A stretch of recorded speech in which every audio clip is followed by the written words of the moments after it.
ಎಲ್ರಿಗೂ ನಮಸ್ಕಾರ ಸ್ನೇಹಿತರೆ. ಸೆಪ್ಟೆಂಬರ್ 24 ಮತ್ತು 25ನೇ ತಾರೀಕಿನ ಕರೆಂಟ್ ಅಫೇರ್ಸ್ ಅನ್ನು ನೋಡೋಣ.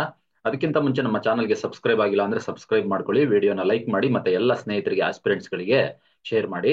ಇದು ನಾನು ಬರೆದಿರುವಂತಹ ಕರ್ನಾಟಕ ಎಕನಾಮಿಕ್ ಸರ್ವೆ ಮೇಲಿನ ಬುಕ್ಕು. 370ಕ್ಕೂ ಅಧಿಕ ಪ್ರಶ್ನೋತ್ತರಗಳನ್ನು ಒಳಗೊಂಡಿರುವಂತದ್ದು. ಬಹಳ ಸಹಾಯ ಆಗುತ್ತೆ. ಇತ್ತೀಚೆಗಾದಂತಹ KS ಪ್ರೊಬೇಷನರಿ ಎಕ್ಸಾಮ್ಸ್ ಅಲ್ಲಿ ಪೇಪರ್ 2 ನಲ್ಲೇ ಮೋರ್ ದೆನ್ 8 ಕ್ವಶನ್ಸ್ ಬಂದಿದ್ದನ್ನ ಗಮನಿಸಿದ್ದೆ. ತುಂಬಾ ಸಹಾಯ ಆಗುತ್ತೆ. ಎಲ್ಲ ಎಕ್ಸಾಮ್ಸ್ ಗಳಿಗೂ ಕೂಡ ಕರ್ನಾಟಕ ಎಕಾನಮಿ ಅಂತ ಕೇಳಿದಾಗ ಎಕನಾಮಿಕ್ ಸರ್ವೆಯನ್ನ ಕವರ್ ಮಾಡಿಯೇ ಮಾಡ್ತಾರೆ. ಈ ವರ್ಷ ಆಗಿರುವಂತ ಎಲ್ಲ ನೋಟಿಫಿಕೇಶನ್ಸ್ ಗಳಿಗೆ ಸಹಾಯ ಆಗ್ತಾ ಬರುತ್ತೆ. ಮೊದಲನೇದಾಗಿ ನೋಡೋಣ. ಪ್ರಸ್ತುತ ಅಮೆಜಾನ್ ನದಿಯ ಜಲಾನಯನ ಪ್ರದೇಶದ ಮೇಲೆ ಪರಿಣಾಮ ಬೀರುವಂತಹ ಮುಖ್ಯ ಪರಿಸರ ಕಾಳಜಿ ಯಾವುದು ಅಂತ. What is the main environmental concern currently affecting the Amazon river basin ಅಂತಂದ್ರೆ ಆಪ್ಷನ್ ಬಿ ಅನಿರೀಕ್ಷಿತವಾದಂತಹ ಬರ ಕಂಡು ಬರ್ತಾ ಇರುವಂತದ್ದು ಎನ್ವಿರಾನ್ಮೆಂಟಲ್ ಕನ್ಸರ್ನ್ ಆಗಿದೆ ಅನ್ನೋದನ್ನು ಗಮನಿಸಬಹುದು. ಅನ್ಪ್ರೆಸಿಡೆಂಟೆಡ್ ಡ್ರಾಟ್ ಅಕರ್ಡ್ ಅಂತೇಳಿ. ಈ ಅಮೆಜಾನ್ ನದಿ ಏನಿದೆ 18,363 ಅಡಿ ಎತ್ತರದಲ್ಲಿರುವಂತಹ ಪೆರುವಿಯನ್ ಆಂಡಿಸ್ ಎನ್ನುವಂತಹ ಭಾಗದಲ್ಲಿನ ಗ್ಲೇಷಿಯಲ್ ಸ್ಟ್ರೀಮ್ ನಿಂದ ಹುಟ್ಟುವಂತ ಒಂದು ನದಿಯಾಗಿರುತ್ತೆ. ಇದು ವಿಶ್ವದ 2ನೇ ಅತಿ ಉದ್ದದ ನದಿ ಅಂತೇಳಿ ಗಮನಿಸ್ತೀವಿ. ಸುಮಾರು 4,000 ಮೈಲಿ ಅಥವಾ 6,400 ಕಿಲೋಮೀಟರ್ ಉದ್ದವನ್ನು ಹೊಂದಿರುತ್ತೆ. ವಿಶ್ವದ ಅತಿ ಉದ್ದದ ನದಿ ನೈಲ್ ನದಿ ಆಗಿದೆ ಅನ್ನೋದನ್ನು ಗಮನಿಸಬಹುದು. ಇದು ಬುರುಂಡಿ, ರುವಾಂಡಾ ಮತ್ತು ತಾಂಜೇನಿಯಾ ದೇಶಗಳಿದಾವಲ್ಲ ಆಫ್ರಿಕಾದಲ್ಲಿ, ಆ ಮೂಲಗಳಿಂದ ಈಜಿಪ್ಟ್ ನ ಮೆಡಿಟರೇನಿಯನ್ ಸಮುದ್ರದ ಡೆಲ್ಟಾದವರೆಗೆ ಸುಮಾರು 6,800 ಕಿಲೋಮೀಟರ್ ಹೋಗುತ್ತೆ. ಅದಕ್ಕಿಂತ 2ನೇ ಸ್ಥಾನದಲ್ಲಿ ಬಂದಾಗ ಇದು ನಮ್ಮ ಅಮೆಜಾನ್ ನದಿ 6,400 ಕಿಲೋಮೀಟರ್ ಉದ್ದವನ್ನು ಹೊಂದಿರೋದನ್ನ ವಿಶ್ವದ 2ನೇ ಅತಿ ಉದ್ದದ ನದಿ ಅಂತೇಳಿ ಗಮನಿಸಬಹುದಾಗಿರುತ್ತೆ. ಸೊ ಶುಷ್ಕಗಾಲ, ಬರಗಾಲದಲ್ಲಿ ಡ್ರೈ ಸೀಸನ್ ನಲ್ಲಿ ನದಿಯ ಅಗಲ 4 ಕಿಲೋಮೀಟರ್ ನಿಂದ 5 ಕಿಲೋಮೀಟರ್ ವರೆಗೆ ಇರುತ್ತೆ ಅನ್ನೋದನ್ನ ಗಮನಿಸಬಹುದು. ಈ ನದಿ ಅಟ್ಲಾಂಟಿಕ್ ಸಾಗರಕ್ಕೆ ಸೇರ್ಕೊಳ್ಳುವಂತಹ ನದಿಯಾಗಿರುತ್ತೆ ಅಮೆಜಾನ್ ರಿವರ್. ಅಮೆಜಾನ್ ಜಲಾನಯನ ಪ್ರದೇಶ ಏನಿದೆ 2.67 ಮಿಲಿಯನ್ ಚದರ ಮೈಲುಗಳನ್ನ ಆವರಿಸಿದೆ ಅನ್ನೋದನ್ನ ಗಮನಿಸಬಹುದು. ಇದು ದಕ್ಷಿಣ ಅಮೆರಿಕದ 38% ಅನ್ನ ಆಕ್ರಮಿಸಿಕೊಂಡಿದೆ ಅನ್ನೋದನ್ನ ಗಮನಿಸ್ತಾ ಹೋಗ್ಬೋದು. ಈ ಅಮೆಜಾನ್ ಜಲಾನಯನ ಪ್ರದೇಶ ಹೆಚ್ಚು ಕಡಿಮೆ 3,000 ಕಿಲೋಮೀಟರ್ಗಿಂತಲೂ ಹೆಚ್ಚು ಉದ್ದವಾದಂತಹ 3 ಉಪನದಿಗಳನ್ನ ಹೊಂದಿದೆ. ಅವುಗಳ ಉಪನದಿ ಯಾವುದು ಅಂತಂದ್ರೆ ಪುರುಸ್ ಎನ್ನುವಂತ ನದಿ ಇದೆ, ಜುರುವಾ ಅಂತ ನದಿ ಇದೆ, ಮಡೈರಾ ಅಂತೇಳಿ ನದಿ ಇದೆ. ಇವು ಪ್ರಮುಖವಾದಂತಹ 3 ಉಪನದಿಗಳು ಅಮೆಜಾನ್ ರಿವರ್ಗೆ ಅನ್ನೋದನ್ನ ಗಮನಿಸಬಹುದು. ನೆಕ್ಸ್ಟ್ ಈ ನದಿ ಭಾಗ ಏನಿದೆ, ನದಿಯ 5,600ಕ್ಕೂ ಹೆಚ್ಚು ಜಾತಿಯ ಮೀನುಗಳನ್ನ ಈ ಒಂದು ನದಿಯಲ್ಲಿ ಕಂಡುಬರೋದನ್ನ ನಾವು ಗಮನಿಸಬಹುದು. ಇದರಲ್ಲಿ ವಿದ್ಯುತ್ ಮೀನು, ಎಲೆಕ್ಟ್ರಿಕ್ ಫಿಶ್ ಅಂತೇಳಿ ಕರಿತೀವಿ, ಪಿರಾನ್ಹಾಗಳು ಅಂತೇಳಿ ಕರಿತೀವಿ, ಇವುಗಳು ಈ ಒಂದು ಪ್ರಭೇದದ ಮೀನುಗಳು ಇಲ್ಲಿ ಕಂಡು ಬರ್ತವೆ ಅನ್ನೋದನ್ನ ಗಮನಿಸಬಹುದು. ಅಮೆಜಾನ್ ನದಿ ಗುಲಾಬಿ ನದಿ ಡಾಲ್ಫಿನ್ಗೆ ನೆಲೆಯಾಗಿರುವಂತಹ ಒಂದು ನದಿಯಾಗಿದೆ ಅನ್ನೋದು ಗಮನಿಸಬಹುದು. ಇದು ಗುಲಾಬಿ ರಿವರ್, ಪಿಂಕ್ ರಿವರ್ ಅಂತೇಳಿ ಕರಿತೀವಿ, ಪಿಂಕ್ ರಿವರ್ ಡಾಲ್ಫಿನ್ ಅಂತೇಳಿ ಕರಿತೀವಿ. ಇದು ವಿಶ್ವದ ಅತಿ ದೊಡ್ಡ ನದಿ ಡಾಲ್ಫಿನ್ ಜೀವ ಪ್ರಭೇದ ಅಥವಾ ಜಾತಿಯಾಗಿರುವಂತಹ ಡಾಲ್ಫಿನ್ ಅಂತೇಳಿ ಗಮನಿಸಬಹುದು. ಇದು ಈ ಅಮೆಜಾನ್ ರಿವರ್ ನಲ್ಲಿ ಕಂಡು ಬರುವಂತದ್ದು. ಅಮೆಜಾನಿಯನ್ ಮನಾಟೆ ಅಂತೇಳಿ ಅಮೆಜಾನ್ ಜಲಾನಯನ ಪ್ರದೇಶದಲ್ಲಿ ಕಂಡುಬರುವಂತಹ ಅತಿ ದೊಡ್ಡ ಜಲವಾಸಿ ಸಸ್ತನಿ ಅಂತೇಳಿ ಗಮನಿಸ್ತೀವಿ ಇದನ್ನ. ಇಟ್ ಇಸ್ ಎ ಮ್ಯಾಮಲ್ ಎಲ್ಲಿ ಕಂಡು ಬರುತ್ತೆ ಅಂದ್ರೆ ಅಮೆಜಾನಿಯನ್ ಮನಾಟೆ ಅನ್ನುವಂತಹ ಈ ಮ್ಯಾಮಲ್ ಅಮೆಜಾನ್ ಜಲಾನಯನ ಪ್ರದೇಶದಲ್ಲೇ ನಾವು ಇದನ್ನ ನೋಡ್ಬೋದಾಗಿರುತ್ತೆ. ವಿಶ್ವದ ಅತಿ ದೊಡ್ಡ ಹಾವು ಅಂತ ಏನು ಕರಿತೀವಿ, ಅನಕೊಂಡ ಏನಿದೆಯಲ್ಲ, ಇದು ಅಮೆಜಾನ್ ನದಿ ಪ್ರದೇಶದಲ್ಲಿಯೇ ನೆಲೆಸಿರುವುದನ್ನ ನಾವು ಗಮನಿಸಬಹುದು. 3,600ಕ್ಕೂ 600 ಚದರ ಮೈಲುಗಳಷ್ಟು ಹೆಚ್ಚು ಕಡಿಮೆ ವಿಸ್ತಾರವಾದಂತಹ ಒಂದು ಹವಳದ ಬಂಡೆ ವ್ಯವಸ್ಥೆಯನ್ನ 2016 ಅಲ್ಲಿ ನದಿ ಮುಖಭಾಗದಲ್ಲಿ ಮಣ್ಣಿನ ಒಂದು ಕೆಳಗಡೆ ಇದನ್ನ ಪತ್ತೆ ಮಾಡ್ತಾರೆ. ಕೋರಲ್ ರೀಫ್ ಸಿಸ್ಟಮ್ ಇಲ್ಲಿ ಪತ್ತೆ ಆಗಿರೋದನ್ನ ಗಮನಿಸಬಹುದು 2016ರಲ್ಲಿ ಈ ಅಮೆಜಾನ್ ರಿವರ್ ನಲ್ಲಿ. ಈ ನದಿ ತಿರುವುಗಳನ್ನ ಮುಖ್ಯ ಹರಿವಿನಿಂದ ಕಡಿತಗೊಳಿಸ್ಬಿಟ್ರೆ ಅಮೆಜಾನ್ ನ ಪ್ರವಾಹ ಪ್ರದೇಶಗಳಲ್ಲಿ ಆಕ್ಸ್ಬೋ ಸರೋವರಗಳು ಕೂಡ ಸುಮಾರು ನಿರ್ಮಾಣ ಆಗಿದಾವೆ ಅನ್ನೋದನ್ನ ನಾವು ನೋಡ್ತಾ ಹೋಗ್ಬೋದು. ಆಕ್ಸ್ಬೋ ಸರೋವರಗಳು ಅಂತೇಳಿ ಯಾವಾಗ ಈ ತರ ತಿರುವು ಕಂಡು ಬರುತ್ತೆ ಆವಾಗ ಅದನ್ನ ಆಕ್ಸ್ಬೋ ಸರೋವರಗಳು ಅಂತೇಳಿ ಕರಿತಾ ಹೋಗ್ತೀವಿ ನಾವು ಅದನ್ನ. ಆಕ್ಸ್ಬೋ ಸರೋವರಗಳು ಅಂತಂದ್ರೆ ಯಾವಾಗ ನದಿಗಳ ಸ್ಟ್ರೀಮ್ ಏನಿದೆ ಆ ಸ್ಟ್ರೀಮು ಸ್ವಲ್ಪ ಹಿಂಗೆ ಕ್ರಾಸ್ ಆಗಿ ಹೋದಾಗ ಇಲ್ಲಿ ಆಕ್ಸ್ಬೋ ಸರೋವರಗಳು ನಿರ್ಮಾಣ ಆಗ್ತಾ ಹೋಗುತ್ತೆ. ಇಲ್ಲಿ ಕಟಿಂಗ್ ಆಯ್ತು ಅಂತಂದ್ರೆ ನೆಕ್ಸ್ಟ್ ಮತ್ತೆ ಈ ನದಿ ಇಲ್ಲಿ ಮೈನ್ ಸ್ಟ್ರೀಮ್ ತಗೊಂಡ್ರೆ ಇಲ್ಲಿ ಸರೋವರ ನಿರ್ಮಾಣ ಆಗ್ತಾ ಹೋಗುತ್ತೆ ಇಷ್ಟು ಭಾಗದಲ್ಲಿ. ಅದನ್ನ ನಾವು ಆಕ್ಸ್ಬೋ ಸರೋವರ ಅಂತೇಳಿ ಕರಿತಾ ಬರ್ತೀವಿ. ಇದನ್ನ ಬಹಳ ಆಕ್ಸ್ಬೋ ಸರೋವರಗಳು ಈ ಅಮೆಜಾನ್ ನದಿಗೆ ಸಂಬಂಧಪಟ್ಟಿವೆ ಅನ್ನೋದನ್ನ ನಿರ್ಮಾಣ ಆಗಿದ್ದಾವೆ ಅನ್ನೋದನ್ನ ರೂಪುಗೊಂಡಿದ್ದಾವೆ ಅನ್ನೋದನ್ನ ಗಮನಿಸಬಹುದು. ಪ್ರಸ್ತುತ ಅಮೆಜಾನ್ ನದಿಯ ಜಲಾನಯನ ಪ್ರದೇಶ ಅನಿರೀಕ್ಷಿತವಾದಂತಹ ಬರವನ್ನ ಅನುಭವಿಸ್ತಾ ಇರೋದ್ರಿಂದ ಇತ್ತೀಚೆಗೆ ವರದಿ ಆಗಿದೆ ಅನ್ನೋದನ್ನ ಗಮನದಲ್ಲಿಟ್ಟುಕೊಂಡು ಇತ್ತೀಚೆಗೆ ಸುದ್ದಿ ಆಗಿತ್ತು. ಈ ನೀರಿನ ಮಟ್ಟ ಐತಿಹಾಸಿಕವಾಗಿ ಕನಿಷ್ಠ ಮಟ್ಟ ಕೊಟ್ಟೋಗಿದೆ ಅನ್ನೋದು ಬಹಳ ಎನ್ವಿರಾನ್ಮೆಂಟಲ್ ಕನ್ಸರ್ನ್ ಆಗಿರುತ್ತೆ. ಬರ ಏನಿದೆ ಇದು ಟೆಫೆ ಎನ್ನುವಂತಹ ಸರೋವರವನ್ನ ಒಣಗಿಸೋದಕ್ಕೆ ಕಾರಣ ಆಗಿದೆ. ಕಂಪ್ಲೀಟ್ ಆಗಿ ಒಣಗೋಗಿದೆ ಈ ಟೆಫೆ ಸರೋವರ, ಕಂಪ್ಲೀಟ್ ಆಗಿ ಒಣಗೋಗಿದೆ. ಇದರ ಪರಿಣಾಮ 2023ರಲ್ಲಿ 200ಕ್ಕೂ ಹೆಚ್ಚು ಸಿಹಿ ನೀರಿನ ಡಾಲ್ಫಿನ್ಗಳು ಸಾವನ್ನಪ್ಪಿದವೆ ಅನ್ನೋದು ಬಹಳ ಕಳವಳಕಾರಿಯಾದಂತಹ ಅಂಶ ಅನ್ನೋದನ್ನ ಗಮನಿಸ್ತಾ ಹೋಗ್ಬೋದು. ನೆಕ್ಸ್ಟ್ ಬಂದಾಗ A just world on A safe planet ಎನ್ನುವಂತಹ ಒಂದು ವರದಿ ಭೂಮಿಯನ್ನ ರಕ್ಷಿಸುವಾಗ ಮಾನವೀಯತೆಯ ಅಭಿವೃದ್ಧಿ ಹೊಂದೋದಿಕ್ಕೆ ಮತ್ತು ಬಡತನವನ್ನ ಪಾರು ಮಾಡೋದಿಕ್ಕೆ ಏನ್ ಅಗತ್ಯ ಅಂತ ಸೂಚನೆ ಮಾಡಿದೆ. ಇತ್ತೀಚೆಗೆ ಒಂದು ವರದಿ ಕೊಟ್ಟಿದ್ದಾರೆ. ಆ ವರದಿ ಪ್ರಕಾರ ಭೂಮಿಯ ಸಂಪನ್ಮೂಲಗಳನ್ನ ಸಮಾನವಾಗಿ ಹಂಚಿಕೊಳ್ಬೇಕು ಎನ್ನುವಂತಹ ಒಂದು ಜಿಸ್ಟ್ ಅನ್ನ ವರದಿಯನ್ನ ಈ ವರದಿಯಲ್ಲಿ ನೀಡಿರೋದನ್ನ ನಾವು ಗಮನಿಸಬಹುದು. ಶೇರಿಂಗ್ ಅರ್ತ್ ರಿಸೋರ್ಸಸ್ ಈಕ್ವಲಿ ಎನ್ನುವಂತಹ ಒಂದು ಕಾನ್ಸೆಪ್ಟ್ ಇಟ್ಕೊಂಡು, ಆ ಒಂದು ಉದ್ದೇಶ ಇಟ್ಕೊಂಡು ಈ ಒಂದು ರಿಪೋರ್ಟ್ ಅನ್ನ ಕೊಟ್ಟಿದೆ. Just world on A safe planet ಅಂತೇಳಿ ಒಂದು ವರದಿಯನ್ನ ಕೊಟ್ಟಿರುವಂತದ್ದು. ಈ ಭೂಮಿಯ ಸಂಪನ್ಮೂಲಗಳೇನಿದಾವೆ ಇವುಗಳನ್ನ ಹೆಚ್ಚು ಸಮಾನವಾಗಿ ಹಂಚಿಕೊಂಡ್ರೆ ಮಾನವೀಯತೆಯ ಅಭಿವೃದ್ಧಿ ಹೊಂದಬಹುದು, ಜೊತೆಗೆ ಬಡತನದಿಂದ ಪಾರಾಗಬಹುದು ಅನ್ನುವಂತಹ ಒಂದು ವರದಿಯನ್ನ ಕೊಟ್ಟಿದೆ ಅನ್ನೋದನ್ನ ಗಮನಿಸಬಹುದು. ಈ ವರದಿ ಏನಿದೆ ಇದರ ಈ ಶೀರ್ಷಿಕೆಯ ವರದಿಯನ್ನ ಕೊಟ್ಟಿರುವಂತಹ ಈ ಸಂಸ್ಥೆ ಯಾವುದು ಅಂತಂದ್ರೆ ಇದನ್ನ ಈ ಜರ್ನಲ್ ಅಲ್ಲಿ ಪ್ರಕಟಣೆ ಮಾಡಿರುವಂತದ್ದು. ಇದು ಜರ್ನಲ್ ನಲ್ಲಿ ಒಂದು ಪತ್ರಿಕೆಯಲ್ಲಿ ಪ್ರಕಟಣೆ ಆಗಿರೋದು. ಪ್ರಮುಖವಾದಂತಹ ಪತ್ರಿಕೆ ದಿ ಲ್ಯಾನೆಟ್ಸ್ ಪ್ಲಾನೆಟರಿ ಹೆಲ್ತ್ ಜರ್ನಲ್ ಅಂತೇಳಿ ಇದರಲ್ಲಿ ಪ್ರಕಟಣೆ ಆಗಿರುವಂತದನ್ನ ಗಮನಿಸಬಹುದು. ಯಾಕೆ ಇದು ತುಂಬಾ ಬಹುಮುಖ್ಯವಾದಂತಹ ಪಾತ್ರವನ್ನು ವಹಿಸುತ್ತೆ ಅಂತಂದ್ರೆ ಜಗತ್ತಿನಾದ್ಯಂತ 20ಕ್ಕೂ ಹೆಚ್ಚು ದೇಶಗಳ 65 ವಿಜ್ಞಾನಿಗಳು ಸೇರ್ಕೊಂಡು ನಡೆಸಿರುವಂತಹ ಒಂದು ರಿಪೋರ್ಟ್ ಅಂತೇಳಿ ಗಮನಿಸ್ತಾ ಹೋಗ್ಬೋದು ನಾವು. ನೆಕ್ಸ್ಟ್ ಬಂದಾಗ ಭಾರತದ ಹಣದುಬ್ಬರ ಗುರಿಯ ಚೌಕಟ್ಟಿನಲ್ಲಿ ಪ್ರಸ್ತುತ ಹಣದುಬ್ಬರದ ಗುರಿ ಏನು ಅಂತ ಬಂದಾಗ ನಮ್ಮ ಭಾರತದಲ್ಲಿ ಇನ್ಫ್ಲೇಷನರಿ ಟಾರ್ಗೆಟ್ ಏನಿದೆ ಇದನ್ನ 2% ಟಾಲರೆನ್ಸ್ ಬ್ಯಾಂಡ್ ಜೊತೆಗೆ 4% ಅಂತೇಳಿ ಗಮನಿಸ್ತೀವಿ. 4% ಇರಬೇಕು ವಿತ್ 2% ಟಾಲರೆನ್ಸ್ ಬ್ಯಾಂಡ್ ಅಂತೇಳಿ it is inflationary targeting framework of our country ಅನ್ನೋದನ್ನ ಗಮನಿಸಬಹುದು.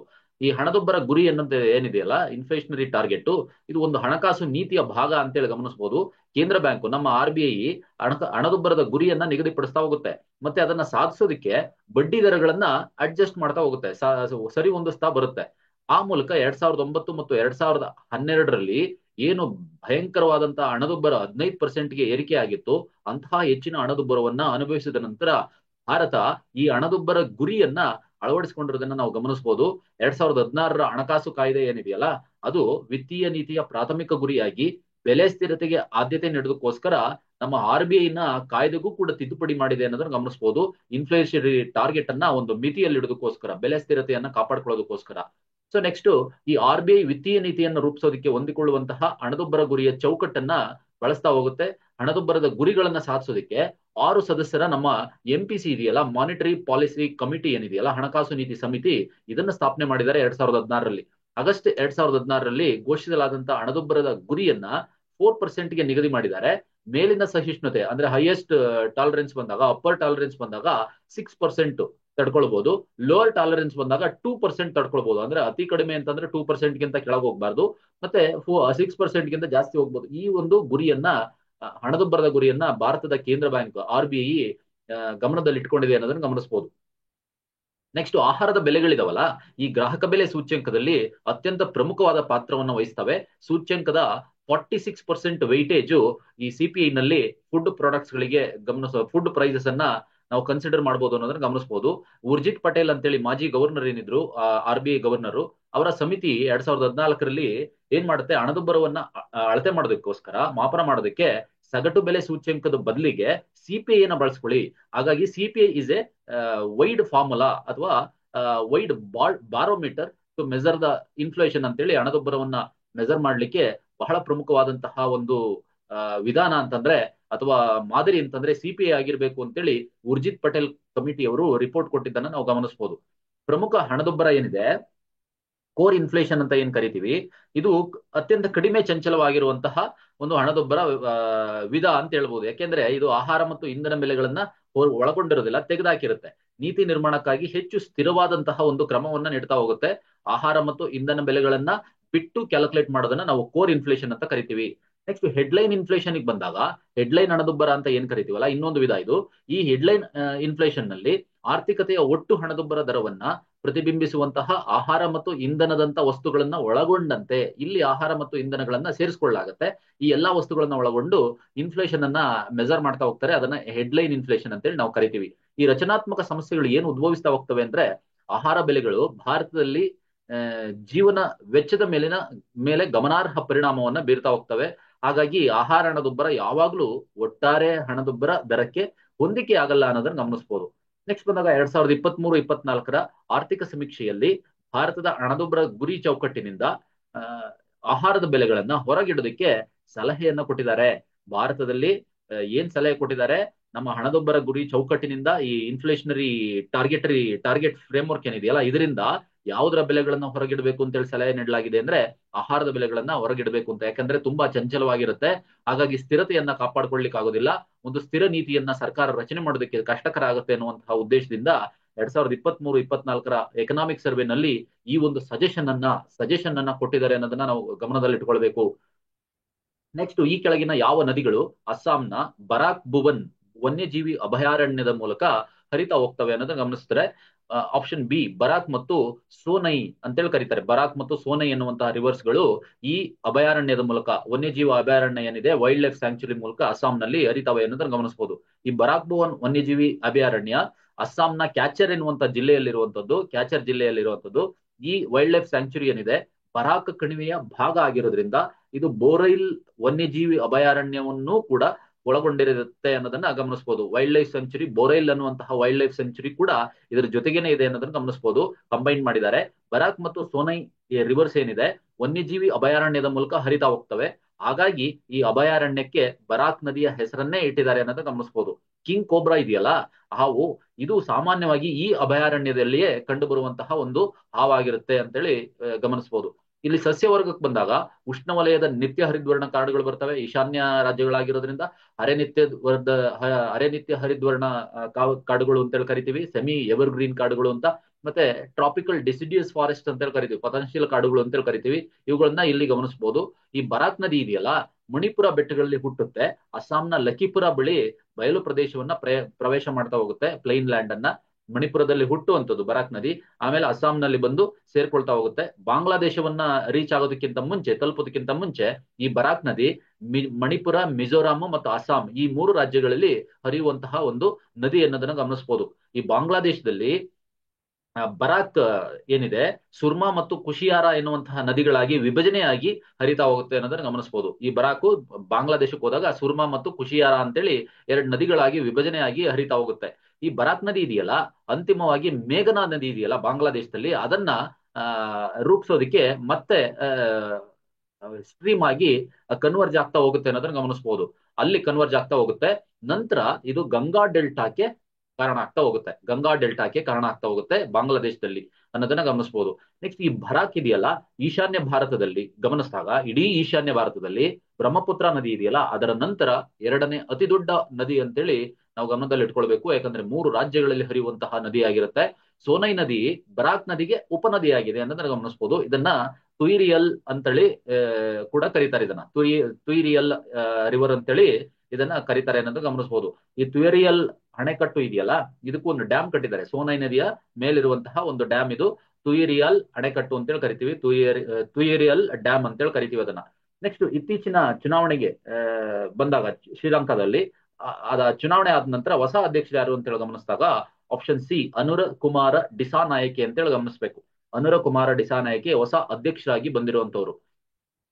ಅದ್ರ ಜೊತೆಗೆ ಹರಿಣಿ ಅಮರಸೂರ್ಯ ಎನ್ನುವಂತವ್ರು, ಇವರನ್ನ ಅವರು ಈ 24 ಸೆಪ್ಟೆಂಬರ್ ಮೊನ್ನೆ ಏನಾಗಿದ್ದಾರೆ, ಪ್ರಧಾನ ಮಂತ್ರಿಯಾಗಿ ಇವರನ್ನ ಆಯ್ಕೆ ಮಾಡಲಾಗಿದೆ ಅನ್ನೋದು ಗಮನಿಸಬಹುದು. ಹರಿಣಿ ಅಮರಸೂರ್ಯ ಅಂತೇಳಿ ಇವರು ಡೆಲ್ಲಿ ಹಿಂದೂ ಯೂನಿವರ್ಸಿಟಿನಲ್ಲಿ ವಿದ್ಯಾಭ್ಯಾಸ ಮಾಡಿದಂತಹ, ಗ್ರಾಜುಯೇಷನ್ ಮುಗಿಸಿರುವಂತಹ ಮಹಿಳೆ ಅನ್ನೋದನ್ನ ಗಮನಿಸಬಹುದು. ಇವರು ಅಲ್ಲಿನ ಪ್ರಧಾನ ಮಂತ್ರಿಯಾಗಿ ಸೆಪ್ಟೆಂಬರ್ 24ರಿಂದ ಅಧಿಕಾರವನ್ನು ವಹಿಸಿಕೊಂಡಿದ್ದಾರೆ.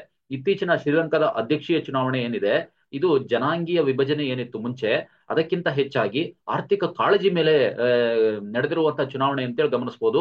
ಯಾಕಂದ್ರೆ ಸಿಕ್ಕಾಬಟ್ಟೆ ಆರ್ಥಿಕ ಬಿಕ್ಕಟ್ಟಾಗಿ ನಲುಗಿ ಹೋಗಿದ್ರಿಂದ 2 ವರ್ಷದ ಹಿಂದೆ ಈ ಎಲ್ಲವನ್ನು ಗಮನದಲ್ಲಿಟ್ಟುಕೊಂಡು ಅಲ್ಲಿನ ಜನ ಚುನಾವಣೆಗೆ ಆರ್ಥಿಕ ಕಾಳಜಿಯನ್ನ ಗಮನದಲ್ಲಿಟ್ಟುಕೊಂಡು ಆಯ್ಕೆ ಮಾಡಲಾಗಿದೆ ಅನ್ನೋದನ್ನ ಪ್ರಿಡಿಕ್ಟ್ ಮಾಡ್ಲಾಗ್ತಾ ಇದೆ ಅನ್ನೋದನ್ನ ಗಮನಿಸಬಹುದು. ಹಾಗಿದ್ರೆ ಇವರು ಬಂದಿರುವಂತಹ ಪಾರ್ಟಿ ಯಾವುದು ಅಂದ್ರೆ ಜನತಾ ವಿಮುಕ್ತಿ ಪೆರ್ಮುನಾ ಅಂತೇಳಿ ಕರಿತೀವಿ, JVP, ಜನತಾ ವಿಮುಕ್ತಿ ಪೆರ್ಮುನಾ ಎನ್ನುವಂತ ಪಾರ್ಟಿಯ ಮಾರ್ಕ್ಸ್ವಾದಿ ನಾಯಕ ಅನುರ್ ಕುಮಾರ್ ಡಿಸಾನಾಯಕೆ ಅವರು ಈ ಶ್ರೀಲಂಕಾದ ಹೊಸ ಅಧ್ಯಕ್ಷರಾಗಿರುವಂತವರು. ಪ್ರವಾಸೋದ್ಯಮದ ಮೇಲೆ COVID-19 ಪ್ರಭಾವ ಮತ್ತೆ ಹೆಚ್ಚುತ್ತಿರುವಂತಹ ಸರ್ಕಾರಿ ಸಾಲದ ಕಾರಣದಿಂದ 2022ರಲ್ಲಿ ಶ್ರೀಲಂಕಾ ತನ್ನ ತೀವ್ರ ಆರ್ಥಿಕ ಬಿಕ್ಕಟ್ಟನ್ನ ಎದುರಿಸ್ತಾ ಹೋಗುತ್ತೆ. ಅದಾದ ನಂತರ ಇದು ಚುನಾವಣೆ ಆಗಿರುವಂತದ್ದು. ಅಂತಹ ಸಂದರ್ಭದಲ್ಲಿ ಭಾರತ ಶ್ರೀಲಂಕಾಕ್ಕೆ ಸುಮಾರು 4 ಶತಕೋಟಿ $4 ಬಿಲಿಯನ್ ಸಾಲವನ್ನಾಗಿ, ಅಸಿಸ್ಟೆನ್ಸ್ ಆಗಿ ಸಹಾಯವನ್ನ ನೀಡಿರೋದನ್ನ ನಾವು ಗಮನಿಸಬಹುದು. ಈ ಅವಧಿಯಲ್ಲಿ ಭಾರತ ಶ್ರೀಲಂಕಾ ವ್ಯಾಪಾರ ಸಂಬಂಧಗಳು ಅತ್ಯಂತ ಬಲವಾಗ್ತಾ ಹೋಗ್ತವೆ. ಯಾಕೆಂತಂದ್ರೆ ಇವರು IMF ವರ್ಲ್ಡ್ ಬ್ಯಾಂಕಿಗೆ ಹೋಗಿ ಕೇಳಿದಾಗಲೂ ಕೂಡ ಯಾರು ಕೂಡ ರೆಸ್ಪಾನ್ಸ್ ಮಾಡದೇ ಇರುವಂತ ಸಮಯದಲ್ಲಿ ಭಾರತ $4 ಬಿಲಿಯನ್ ಲೋನ್ ಅನ್ನ, ಅಸಿಸ್ಟೆನ್ಸ್ ಅನ್ನ ಶ್ರೀಲಂಕಾಗೆ ನೀಡಿದ್ದು ಬಹಳ ಸಹಾಯಕಾರಿಯಾಗಿತ್ತು. ಹಾಗಾಗಿ ಆರ್ಥಿಕವಾಗಿ ವ್ಯಾಪಾರ ಸಂಬಂಧಗಳು ಬಲಗೊಳ್ತಾ ಹೋಗ್ತವೆ. ಭಾರತ ತೈಲದಂತಹ ಅಗತ್ಯ ವಸ್ತುಗಳನ್ನ ಪೂರೈಕೆ ಮಾಡುವಂತಹ ರಾಷ್ಟ್ರ ಅನ್ನೋದನ್ನ ಗಮನಿಸಬಹುದು. ಅವರು ನಮ್ಮಿಂದ ಕ್ರೂಡ್ ಆಯಿಲ್ ಅನ್ನ, ಪೆಟ್ರೋಲಿಯಂ ಆಯಿಲ್ ಗಳನ್ನ ಇಂಪೋರ್ಟ್ ಮಾಡ್ಕೊಳ್ತಾರೆ. ರೆಡಿಮೇಡ್ ಪೆಟ್ರೋಲ್ ಡೀಸೆಲ್ ಇವನ್ನೆಲ್ಲ ಇಂಪೋರ್ಟ್ ಮಾಡ್ಕೊಳ್ತಾರೆ. ತೈಲದಂತಹ ಅಗತ್ಯವಾದಂತಹ ಎಸೆನ್ಷಿಯಲ್ ಕಮಾಡಿಟೀಸ್ ಗಳನ್ನ ನಾವು ಅಲ್ಲಿಗೆ ಸಪ್ಲೈ ಮಾಡ್ತೀವಿ. ಶ್ರೀಲಂಕಾದ ಹೊಸ ಸರ್ಕಾರ ತನ್ನ ಆರ್ಥಿಕ ಸವಾಲುಗಳ ಸಂದರ್ಭದಲ್ಲಿ ಭಾರತ ಬೆಂಬಲವನ್ನ ರೆಕಗ್ನೈಸ್ ಮಾಡ್ತಾ ಇದೆ. ಭಾರತ ಮತ್ತು ಶ್ರೀಲಂಕಾ ಬೌದ್ಧ ಧರ್ಮದ ಹರಡುವಿಕೆಯಂತಹ ಸಾಂಸ್ಕೃತಿಕ ವಿನಿಮಯ ಕೂಡ ಇದೆ ಅನ್ನೋದನ್ನ ಗಮನಿಸಬಹುದು. ಸುದೀರ್ಘವಾದಂತ ಇತಿಹಾಸ ಇದೆ ಇದಕ್ಕೆ. ಭಾರತ ಜನಾಂಗ ಅಶೋಕನ ಕಾಲದಿಂದಲೂ ಕೂಡ ಶ್ರೀಲಂಕಾಕ್ಕೆ ಅಶೋಕನ ಮಗಳನ್ನ ಕಳಿಸಿದಂತಹ ಉದಾಹರಣೆ ಕೂಡ ಇದೆ, ಬೌದ್ಧ ಧರ್ಮವನ್ನು ಹರಡೋದಕ್ಕೋಸ್ಕರ. ನೆಕ್ಸ್ಟ್, ಭಾರತ ಜನಾಂಗೀಯ ಸಂಘರ್ಷಗಳನ್ನ ಪರಿಹರಿಸೋದಕ್ಕೋಸ್ಕರ 1987ರಲ್ಲಿ ಭಾರತ ಶ್ರೀಲಂಕಾ ಒಪ್ಪಂದಕ್ಕೆ ಸಹಿ ಆಗ್ತಾರೆ. 1987ರಲ್ಲಿ ಅದನ್ನ ಭಾರತೀಯ ಶಾಂತಿ ಪಾಲನಾ ಪಡೆ, ಪೀಸ್ ಕೀಪಿಂಗ್ ಫೋರ್ಸ್ ಅಂತೇಳಿ ಇಂಡಿಯನ್ ಪೀಸ್ ಕೀಪಿಂಗ್ ಫೋರ್ಸ್ ಅನ್ನ ಕಳಿಸ್ಕೊಡ್ಲಾಗಿತ್ತು. ಇದು ಬೇರೆ ರೀತಿ ಇಶ್ಯೂ ಆಗಿ ರಾಜೀವ್ ಗಾಂಧಿಯ ಮರಣಕ್ಕೂ ಕೂಡ ಕಾರಣ ಆಯಿತು. 1991ನಲ್ಲಿ ತಮಿಳಿಯನ್ಸ್ ವಿರುದ್ಧ ಎತ್ತಿಕಟ್ಟೋದಕ್ಕೋಸ್ಕರ ನೀವು ಪೀಸ್ ಕೀಪಿಂಗ್ ಫೋರ್ಸ್ ಅನ್ನ ನಮ್ಮ ವಿರುದ್ಧವೇ ಕಳಿಸಿದಿರಾ ಅಂತೇಳಿ LTTE ಉಗ್ರರು ಉಗ್ರಗಾಮಿ ಗುಂಪನ್ನ ಮಾಡಿಕೊಂಡು ರಾಜೀವ್ ಗಾಂಧಿಯ ಮರಣಕ್ಕೆ ಅದು ಕಾರಣ ಆಗುತ್ತೆ, ಅಸಾಸಿನೇಷನ್ಗೆ ಅನ್ನೋದನ್ನ ಗಮನಿಸಬಹುದು. 2009ರಲ್ಲಿ ಏನು ಶ್ರೀಲಂಕಾದಲ್ಲಿ ಅಂತರ್ಯುದ್ಧ ಇತ್ತು, ಅದಾದ ನಂತರ ದಶಕಗಳ ಕಾಲದ ಅಂತರ್ಯುದ್ಧದಿಂದ ಶ್ರೀಲಂಕಾವನ್ನ ಚೇತರಿಸಿಕೊಳ್ಳುವಲ್ಲಿ ಭಾರತ ಒಂದು ಪ್ರಮುಖವಾದಂತಹ ಪಾತ್ರವನ್ನು ವಹಿಸಿದೆ ಅನ್ನೋದನ್ನ ಗಮನಿಸಬಹುದು. ಪ್ರಸ್ತುತವಾಗಿ ಜಂಟಿ ಯೋಜನೆಗಳಲ್ಲಿ ಟ್ರಿಂಕೋಮಲಿ ಇಂಧನ ಕೇಂದ್ರ ಇದೆಯಲ್ಲ, ಎನರ್ಜಿ ಸೆಂಟರ್ ಇದೆಯಲ್ಲ, ಅದು ಮತ್ತೆ ನವೀಕರಿಸಬಹುದಾದಂತಹ ಇಂಧನ ಯೋಜನೆಗಳಾಗಿರ್ಬೋದು, ರಿನ್ಯೂವಬಲ್ ಎನರ್ಜಿ ಪ್ರಾಜೆಕ್ಟ್ಸ್ಗಳು, ಮತ್ತೆ ಡೈರಿ ಉದ್ಯಮದ ಪುನರುಜ್ಜೀವನಕ್ಕೆ ಸೇರಿ ಭಾರತ ಮತ್ತು ಶ್ರೀಲಂಕಾ ಎರಡು ಜಂಟಿ ಯೋಜನೆಗಳನ್ನ ತಯಾರು ಮಾಡ್ಕೊಂಡಿದ್ದಾವೆ ಅನ್ನೋದನ್ನ ಗಮನಿಸಬಹುದು. ವಹಿವಾಟುಗಳನ್ನ ಸರಳಗೊಳಿಸೋದಕ್ಕೋಸ್ಕರ, ಟ್ರಾನ್ಸಾಕ್ಷನ್ಸ್ ಗಳನ್ನ ಈಸಿ ಮಾಡೋದಕ್ಕೋಸ್ಕರ ಶ್ರೀಲಂಕಾದಲ್ಲಿ ನಮ್ಮ ದೇಶದ UPI ವ್ಯವಸ್ಥೆಯನ್ನ ಇಂಟ್ರೊಡ್ಯೂಸ್ ಮಾಡಲಾಗಿದೆ. ಭಾರತೀಯ ರೂಪಾಯಿಯನ್ನ ಈಗ ಶ್ರೀಲಂಕಾದಲ್ಲಿ ಕರೆನ್ಸಿಯಾಗಿ ಸ್ವೀಕಾರ ಮಾಡ್ತಾರೆ. ವ್ಯಾಪಾರದ ಸರಾಗತೆಯನ್ನ ಇದು ಉತ್ತೇಜಿಸ್ತಾ ಹೋಗುತ್ತೆ. ಸ್ಲಿನೆಕ್ಸ್ ಅಂತೇಳಿ ಕರಿತೀವಿ ಶ್ರೀಲಂಕಾ. ಈ ಸ್ಲಿನೆಕ್ಸ್ ಅಂತಂದ್ರೆ ಭಾರತ ಮತ್ತು ಶ್ರೀಲಂಕಾದ ಜಂಟಿ ನೌಕಾ ಸಮರಾಭ್ಯಾಸಗಳು ಅಂತೇಳಿ ಕರಿತೀವಿ. ಇವುಗಳನ್ನ ಸ್ಲಿನೆಕ್ಸ್ ಸೀರೀಸ್ ಅಂತೇಳಿ ಕರಿತೀವಿ. ಸಮರಾಭ್ಯಾಸಗಳನ್ನ ಮಾಡ್ತಾ ಹೋಗ್ತಾರೆ.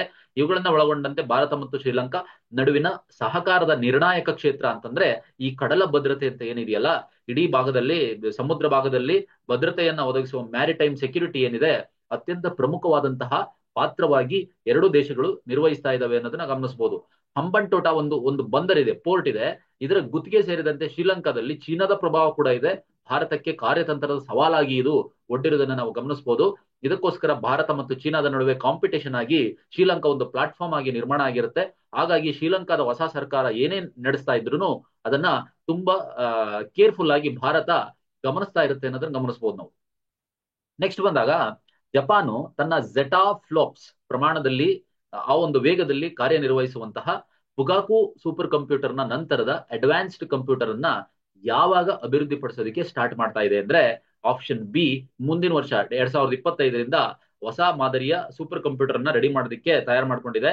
ಜಪಾನ್ನ ಶಿಕ್ಷಣ ಸಂಸ್ಕೃತಿ, ಕ್ರೀಡೆ ಮತ್ತು ವಿಜ್ಞಾನ ಮತ್ತು ತಂತ್ರಜ್ಞಾನ ಸಚಿವಾಲಯ ಏನಿದೆ, ಇವರು ಪುಗಾಕು ಎನ್ನುವಂತಹ ಸೂಪರ್ ಕಂಪ್ಯೂಟರ್ ಅನ್ನ ಅಭಿವೃದ್ಧಿ ಮಾಡುವಂತಹ ಒಂದು ಇದನ್ನ ಘೋಷಣೆ ಮಾಡಿದ್ದಾರೆ, ಅನೌನ್ಸ್ ಮಾಡಿದ್ದಾರೆ. ಅದನ್ನ ಪುಗಾಕು ಸೂಪರ್ ಕಂಪ್ಯೂಟರ್ ಅಂತೇಳಿ ಕರೀತಾರೆ. ಈ ಹೊಸ ಕಂಪ್ಯೂಟರ್ ಏನಿದೆ, ಝೆಟಾಫ್ಲಾಪ್ಸ್ ಅನ್ನ ರೀಚ್ ಆಗುವಂತಹ ಸಾಧ್ಯತೆ ಇರುತ್ತೆ. ಇದು ಹಿಂದೆಂದೂ ಸಾಧಿಸದಂತಹ ಸ್ಪೀಡ್ ನೆವರ್ ಅಚೀವ್ಡ್ ಬಿಫೋರ್ ಅನ್ನೋದನ್ನ ಈ ಒಂದು ಫುಗಾಕು ಕಂಪ್ಯೂಟರ್ ನಲ್ಲಿ, ಸೂಪರ್ ಕಂಪ್ಯೂಟರ್ ನಲ್ಲಿ ನಾವು ಗಮನಿಸಬಹುದು. ಈ ಝೆಟಾಫ್ಲಾಪ್ಸ್ ಅಂತಂದ್ರೆ ಪ್ರತಿ ಸೆಕೆಂಡ್ಗೆ 1 ಸೆಕ್ಸ್ಟಿಲಿಯನ್ ಅಂತೇಳಿ ಕರಿತೀವಿ. ಒಂದ್ರ ನಂತರ ನೀವು 21 0 ಹಾಕಿದ್ರೆ ಅದನ್ನ ಸೆಕ್ಸ್ಟಿಲಿಯನ್ ಅಂತೇಳಿ ಕರಿತೀವಿ. ಒಂದು ಸ್ಪೀಡ್ ನಲ್ಲಿ ಇದು ಕೆಲಸ ಮಾಡುತ್ತೆ ಅನ್ನೋದನ್ನ ಗಮನಿಸಬಹುದು.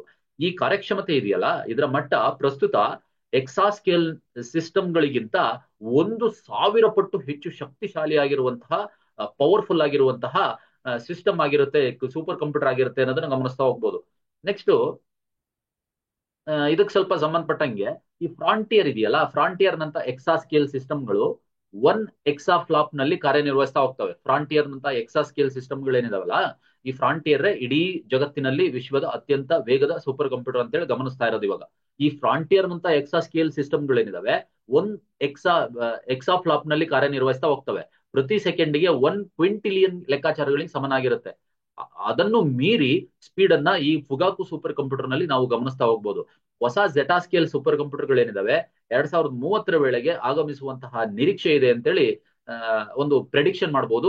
ಜೆಟಾಸ್ಕೇಲ್ ಸೂಪರ್ ಕಂಪ್ಯೂಟರ್ಗಳು ಸರಿಸುಮಾರು 100 ಮೆಗಾವ್ಯಾಟ್ಗಳಷ್ಟು ಎನರ್ಜಿಯನ್ನ ಪವರ್ ಅನ್ನ ಕನ್ಸ್ಯೂಮ್ ಮಾಡ್ತಾ ಹೋಗ್ತವೆ ಅನ್ನೋದನ್ನ ಗಮನಿಸಬಹುದು. ಒಂದು ಅಪ್ಲಿಕೇಶನ್ ಈ ಒಂದು ಅಪ್ಲಿಕೇಶನ್ ಏನೇನು ಯೂಸ್ ಆಗುತ್ತೆ ಇದರಿಂದ ಅಂದ್ರೆ 2 ವಾರಗಳ ಮುಂಚಿತವೇ ಒಂದು ನಿಖರವಾದಂತಹ ಜಾಗತಿಕ ಹವಾಮಾನ ಮುನ್ಸೂಚನೆಗಳನ್ನ ಒದಗಿಸುವಂತಹ ಸಾಮರ್ಥ್ಯ ಈ ಜೆಟಾಸ್ಕೇಲ್ ಸೂಪರ್ ಕಂಪ್ಯೂಟರ್ಗಳಿಗೆ ಇರುತ್ತೆ ಅನ್ನೋದನ್ನ ಗಮನಿಸಬಹುದು. ಈ ಒಂದು ಪ್ರಗತಿಗಳೇನಾಗುತ್ತೆ ಆರ್ಟಿಫಿಷಿಯಲ್ ಇಂಟೆಲಿಜೆನ್ಸ್ ಆಗಿರ್ಬೋದು, ಔಷಧ ವೈಜ್ಞಾನಿಕ ಸಂಶೋಧನೆಗಳಲ್ಲಿ ಪ್ರಮುಖವಾದಂತಹ ಪ್ರಗತಿಗೆ ಕಾರಣ ಆಗ್ತಾ ಹೋಗ್ತವೆ. ಹಾಗಿದ್ರೆ ಯಾವ ಸೂಪರ್ ಕಂಪ್ಯೂಟರ್ ಪ್ರಸ್ತುತ ವಿಶ್ವದಲ್ಲೇ ಅತ್ಯಂತ ವೇಗವಾಗಿರುತ್ತೆ ಅನ್ನೋದನ್ನ ಗಮನಿಸದೆ ಇದಕ್ಕೆ ಫ್ರಾಂಟಿಯರ್, ಈಗ ಅತಿ ಹೆಚ್ಚಿನ ಸ್ಪೀಡ್ ಅನ್ನ ಹೊಂದಿರುವಂತಹ fastest super computer in the world ಅಂತೇಳಿ ಫಸ್ಟ್ ರ್ಯಾಂಕ್ ತಗೊಂಡಿರೋದು ಯಾವುದು ಅಂತಂದ್ರೆ ಅದು ಫ್ರಾಂಟಿಯರ್ ಅಂತೇಳಿ ಕರಿತೀವಿ. ಇದು ವಿಶ್ವದ ಅತ್ಯಂತ ವೇಗದ ಸೂಪರ್ ಕಂಪ್ಯೂಟರ್ ಫ್ರಾಂಟಿಯರ್ ಆಗಿದೆ. ಇದು USA ನಲ್ಲಿನ ಓಕ್ ರಿಡ್ಜ್ ರಾಷ್ಟ್ರೀಯ ಪ್ರಯೋಗಾಲಯದಲ್ಲಿ ಇರೋದನ್ನ ನಾವು ಗಮನಿಸಬಹುದು. ಎರಡನೇ ಅತಿ ವೇಗದ ಸೂಪರ್ ಕಂಪ್ಯೂಟರ್ ಅಂತಂದ್ರೆ second fastest super computer Arora ಅಂತೇಳಿ ಕರಿತೀವಿ. ಇದು ಕೂಡ USA ನಲ್ಲಿದೆ.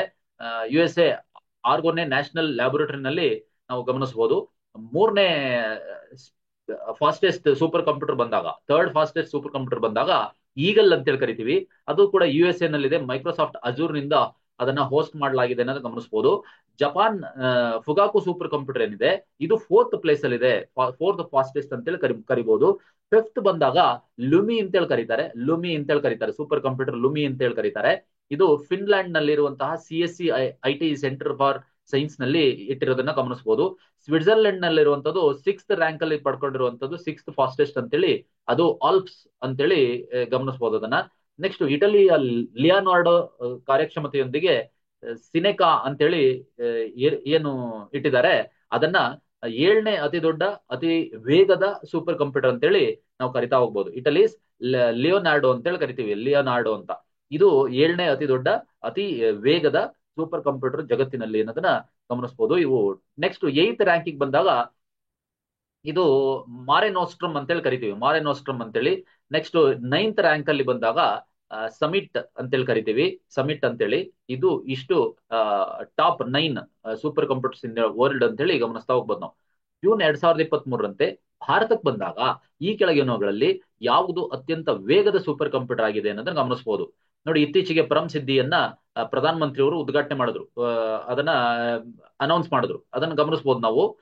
ಹಾಗಾದ್ರೆ ಈಗ ಪ್ರಸ್ತುತವಾಗಿ ಅತಿ ವೇಗದಲ್ಲಿರುವಂತಹ ಸೂಪರ್ ಕಂಪ್ಯೂಟರ್ ಭಾರತದಲ್ಲಿ ಅದು ಐರಾವತ್ ಅಂತೇಳಿ ಕರಿತೀವಿ.